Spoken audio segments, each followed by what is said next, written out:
Over the short time that tablets have existed, manufacturers have had a race to the bottom in terms of how many features one could fit into their device at the least amount of cost.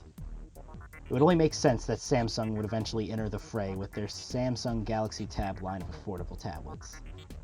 That was more than 2 years ago, and today we're here with their third child of the bloodline, the Samsung Galaxy Tab 3 7-inch. What makes this an upgrade from the Galaxy Tab 2 series? How is the hardware? And most importantly, is it worth the money? Without further ado, let's wrap up our time with the device. I'm Amir from Porkchop Sandwiches, and this is our full review of the Samsung Galaxy Tab 3 7.0. Externally, the Samsung Tab 7.0 has almost been completely revamped. There's a stark difference between the look of this generation and last generation. The device is smaller, measuring 188mm long by 111mm wide and just under 10mm thick, a slight footprint difference from last year's model. The new Galaxy Tab 3 weighs in at 306 grams, once again slightly less prominent than the previous one. What really sets these generations apart are the looks. Last year we had the typical on-screen navbar buttons that AOSP Nexus devices enjoy, no visible landmarks on the device with the screen off. Samsung eschewed the controls so favored by Google, going for their usual Samsung Galaxy layout of a capacitive menu and back key flanking a tactile home button. Personally, I find the hardware home button unsettling. I've seen many an older Galaxy S device with failed home controls. It is nice, however, to see some consistency among Samsung's products, but I digress. The front of the device looks like any other tablet, being home to the screen, whatever face buttons there may be, the ambient light sensor, and the front-facing camera, measuring 1.3 megapixel on this device. The Tab 3, like most new Samsung devices, is flanked by a fake metal band along the sides. The strip is actually made with Samsung's love it or hate it hyperglaze polycarbonate, but it will certainly fool you from afar, and it looks premium. Like Galaxy devices of this year and last year, however, I do not expect it to last long, and it will certainly be among the first visual aspects of the device to wear out.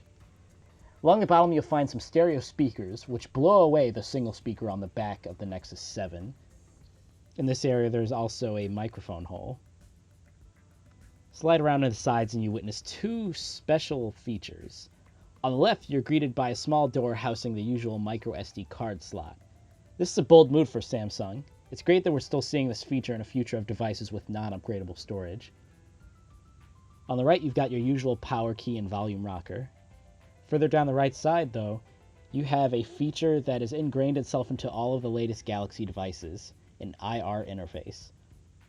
Primarily, this port is intended for smart remote use. However, I'm sure the Android hacking community is likely to soon find a way to use this to control their Arduino or what have you. Moving on from that, there's also a second microphone, which most tablets don't have. The top of the device remains to be very unexciting, only housing a 3.5mm headphone jack. Personally, I would have preferred the IR blaster be on top so that you can use the smart remote in portrait mode. But again, I digress. The back of the device is largely devoid of distraction. The 3-megapixel shooter rests itself near the top of the device in the center, sporting the familiar Galaxy lens cover. The back of the cover is finished in the slimy gloss that Samsung adores. Like you would expect most Samsung devices, this thing attracts fingerprints like a rare earth magnet. Our white model, however, hides these rather gracefully. This unit is but a consistent continuation of the trend began by Samsung's Galaxy S3, but in tablet form. Normally, with a product refresh, you'd expect the device to look largely the same but have performance improvements under the hood. Samsung has decidedly done the opposite, choosing to update the device visually but keep the guts in a similar performance range. The specs of the Galaxy Tab 3 are as follows.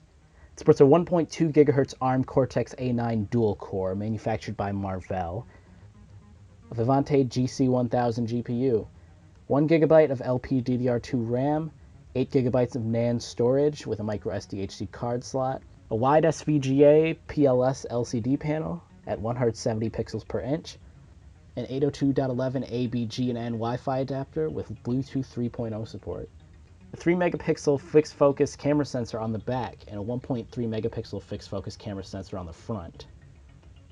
The device has assisted GPS with GLONASS. so you can use it for GPS navigation, among other things. The tablet sports a 4000 mAh battery that gives surprisingly good results. And on the software side, it's running Android 4.1.2 with TouchWiz UX. On paper, these specs are not far off from the 2012 edition of the Galaxy Tab 7.0. The performance improvement, however, is quite existent. Our device scored a 10,755 on Antutu benchmark, almost double that of aggregated Galaxy Tab 2 results. The new Marvell SoC is decidedly faster than the TI OMAP 4430 system on the previous tab. The GPU in the device also soars, scoring a 5533 in the GPU portion of the benchmark. The Vivante GC1000 leaves our Nexus 7's ultra-low-powered GeForce, which scored 3723, in the dust. The speed difference between the two is unrealized, though, as the two Cortex A9 cores in the tab bottleneck the device enough to affect game performance. Performance in the launcher and the rest of the user interface is fairly consistent, though it is prone to the occasional hiccup or crash, something I've grown to expect out of TouchWiz running devices lately. The 1GB of RAM in the device is tolerable, however the device having to make adjustments to the memory space to create room for new apps is noticeable, especially when running a game or leaving a game and entering another one. The tablet got reasonably hot under use, but not unbearably. Most of the heat is on the left side of the tablet. When taxing the device or charging it, it gets decently hot. When doing both at the same time, however, it causes much instability, inducing several reboots during our trial run. After a week of use, we chalked up 5 random reboots, 2 of which happened with the screen off. The microSD HC card slot is a nice touch, supplementing the small 8GB of storage, most of which is robbed by TouchWiz. Our 64GB SanDisk SDXC card formatted to FAT32 worked beautifully in the device. In terms of the ergonomics of the slot, though, we're not a big fan of how difficult it is to get the SD card inside the slot. It will definitely take you several tries to get it to stay. The LCD panel on the Galaxy Tab is not something that you should be excited about, especially at this price point. While the PLS panel has decent color reproduction and brightness, it falls short in comparison to the much crisper 213 ppi display on the Nexus 7 and the amazing 1440x900 screen on the Nook HD. It falls into place slightly behind the iPad mini's display. At the WSVGA resolution, web browsing can be cramped at times in portrait mode, 600 vertical pixels being neither wide enough nor tall enough to display many modern web pages. This forces the tablet to view the mobile version of the site, which at this size looks comical. Ebooks through the Play Books app were nice and crisp, the default page size being perfect for viewing from 1.5 feet away. The color temperature of the screen was too cool, however, causing our eyes to become fatigued after a little bit of reading. The original Kindle Fire and Nexus 7 served the human optics system better with their warmer colors. Outdoor visibility is a concern. Though a tad brighter than the Nexus 7, the screen is still difficult to read when the sun is high in the sky. The automatic brightness on the device does not work well at all. Choosing one of two extremes, too high or too low, you're going to want to handle the brightness control personally on this device. Camera performance is exactly what you'd expect from a fixed focus camera. The 3-megapixel shooter on the back produced rather noisy images in low light and indoor areas. Faces and edges lacked much detail. Even outside, performance was still much less than impressive, producing blurry images with spotty detail. Color balance was slightly off, the sensor producing certain colors with a cooler bluish tint. Performance was similar on the front, blurring edges and losing detail on faces. The video quality of the cameras are the same as the stills. Audio was rather noisy, making the microphone on the side feel rather redundant. Like we mentioned earlier, the 4000 mAh cell in our device gave it good battery performance. Typical on-screen time from an entire charge was usually around 6 hours, topping our Nexus 7 model by almost 30 minutes.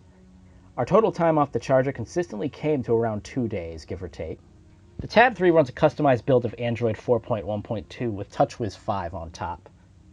This version of TouchWiz 5, however, is lacking a few of the premium features that come with the more expensive Galaxy devices like AirView and Air Gesture. Certain aspects of the launcher are dumbed down, such as the multi-home screen view, which sports the legacy blue home tiles instead of the clear ones of the new version.